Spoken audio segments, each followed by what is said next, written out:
સમાચાર અમરેલીમાંથી કે જ્યાં પાયલ ગોટીનું સરઘસ કાઢવા મુદ્દે ફરી રાજકારણ ગરમાયું।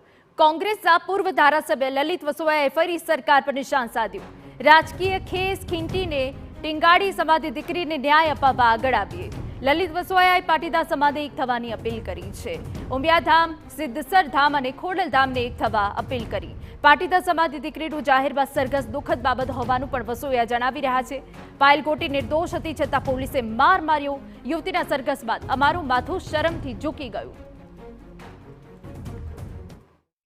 એ દીકરી નિર્દોષ છે પોલીસને ખબર હોવા છતાં પણ પોલીસ એને માર મારે અને એના વિરોધની અંદર ગોપાલ ઇટાલિયાએ રાજકીય આગેવાન તરીકે, પાટીદાર સમાજના આગેવાન તરીકે જાહેરમાં સ્વીકાર્યું છે કે આ સજા આગેવાન તરીકે અમને પણ થવી જોઈએ। મેં પહેલે જ દિવસે ટીવી ડિબેટમાં કીધું હતું કે અમારું માથું શરમથી ઝૂકી જાય।